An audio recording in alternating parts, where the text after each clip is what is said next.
Alright, so I'm personally starting to get a little optimistic about AMD lately. The previously launched 6600 XT wasn't by no means a monster price to performance graphics card or anything, but it actually stayed in stock for the most part, and I bought a ton of them over the last month or so. Hopefully the 6600 follows the same suit. I can't imagine that it's gonna have some crazy price to performance numbers or anything, but if it's in stock, I'm gonna be a happy camper. Let's see if it's worth it.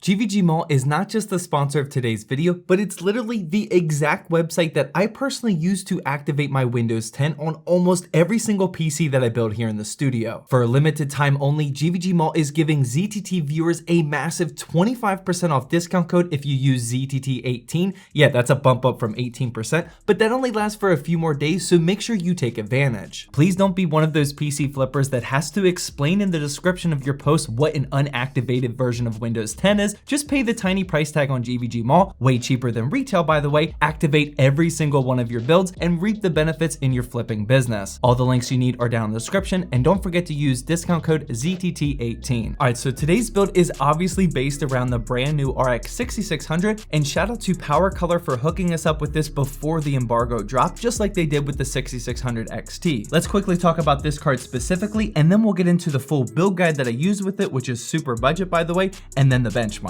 Just like the 6600 XT launch, PowerColor sent over this 2-fan Hellhound version, and oh baby is this a nice looking GPU. You guys already know that I'm definitely a fan of this pretty clean aesthetic, and that light blue logo up on the GPU backplate looks sick as well. Just as a quick side note, I didn't do it for this build, but if you pair this graphics card with that teal Asia Horse cable extension kit, whew, that is going to be instantly a certified clean AF gaming PC. Alright, so this unit is rocking 8GB of GDDR6 memory on the 7nm AMD RDNA2 architecture. It requires a minimum of a 500-watt power supply, and it's marketed as a 1080p graphics card. And that's pretty much all you need to know. Just like the 6600 XT, this card isn't by no means geared up to be a crazy price to performance graphics card, but like I said in the intro, if it stays in stock, I'm going to be very happy. The reason why a card like this and the 6600 XT excite me so much is because I'd much rather have these budget cards continue to come out and fill the shelves, as opposed to going the opposite direction and creating something like a 3090 Ti Super or whatnot that costs $5,000. Now don't get me wrong, I definitely love me some Nvidia as well, but if they truly cared about budget gamers, then why haven't they released something like a 3050 or dare I say a 1630 yet? That would have been nice.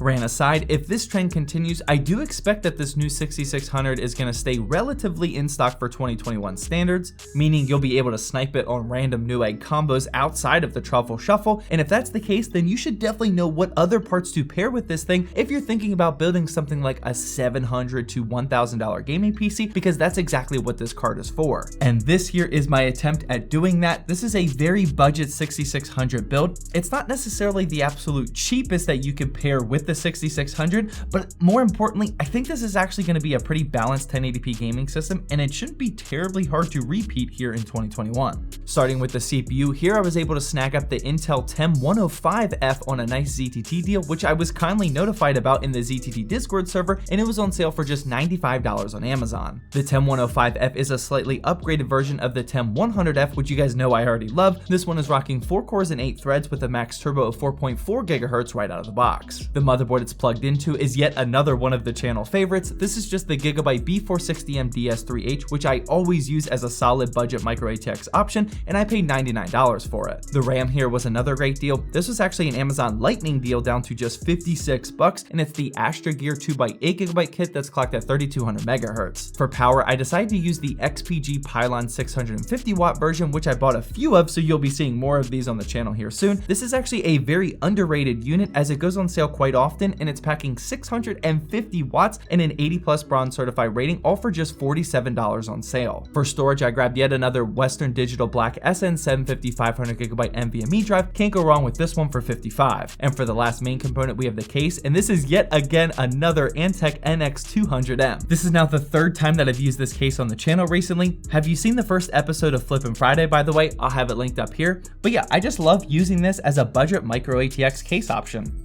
pretty good. It goes on sale for just $45, has ample airflow potential with that front panel, and you already know I love that PSU cutout, so we can get some vinyl action in there. Pairing with that white carbon fiber vinyl, I had to throw some PSU cable extensions in there, and these are yet again the Asia Horse white cable extension kit. Also pairing with this white color scheme are some case fans that I've actually never used before. These are just some non-RGB all white up here fans, and these cost just $4 a fan, and they look really nice in my opinion. The NX200M only comes with one black fan, so you'll definitely want to add in some more, and I thought these fit perfectly for not just the aesthetic, but they're much cheaper than RGB fans as well. And for the last optional aesthetic only part, we have the CPU cooler, and this is the ID Cooling SE224XT, and I actually swapped out the LED white fan that it came with just with another one of these up here fans, that way they all matched inside the case. Remember, aesthetics over everything here at ZTT. With that being said, here's what the final parts list is looking like, and at the time of producing this video, I still haven't been told what the actual MSRP of the 6600 nor this specific Hellhound version is. Given that the 6600 XT MSRP was $380, I'm gonna make an educated guess that this one is about $300 to $330. So here's what the final parts list of the build would look like with that. As you can see, before adding in the aesthetic parts, we're looking at a less than $750 PC, which can definitely play any game nicely in 1080p. And although it doesn't compete with pre-GPU shortage price to performance, that's still not bad for what I'm assuming and hoping is going to be a pretty easily repeatable build. But now it's time for the most important part of the video, the benchmarks. For testing, Sam was actually using an AMD driver that PowerColor sent us over on Friday. This isn't released yet when I'm recording this video, but PowerColor did tell us that this will be the day one launch driver, so I think we're good to go with that. Starting with Apex Legends, we put the settings at 1080p and Pro, and this 10105F and 6600 cranked out just under our target 144 FPS mark with 135. Next up, we actually squeezed a Far Cry 6 benchmark in here just in time. This game literally just released a couple of days ago, so feel free to slap that like button for the most up-to-date benchmarks here at ZTT, and here's the results that we got for this brand new title. Next up was Fortnite, and just like usual in 1080p Pro settings, we got 198 FPS. Rainbow Six Siege followed up after that, and when using the built-in benchmarking tool in 1080p with very high settings, we got a pretty solid 260 average FPS. Grand Theft Auto 5 was up next, and even though this one stresses more of the CPU, I gotta throw it in here for you guys because of how popular it is, and in 1080p with ultra settings, we got 99 frames per second. Same story with Valorant, and in 1080p with high settings, we got an average FPS of 176. Next up, we tested Rogue Company, which is also a pretty easy to run title, and in 1080p with high settings, the 6600 cranked out 144 FPS. Switching over to some GPU stressors, we have Borderlands 3, and with using the built-in benchmarking tool in 1080p with high settings, we got over that 60 mark with 81 FPS. Valheim followed up after that, and in 1080p with high settings, we got 75. And finally, with 3D Mark Time Spy, this PC for our synthetic benchmark of the day scored 7,409, which is actually a little bit higher than what I thought it was going to be for this price of a gaming PC. So those were our core 10 games that we benchmark with almost all of our build guides, but here's a chart with about 10 more games just so we can deliver all the benchmarks that you need here real quickly. Feel free to screenshot or pause the video right now. I'm not going to talk about these individually, just wanted to show you the numbers. Honestly, I didn't even need to see those numbers to recap both this video and this graphics card.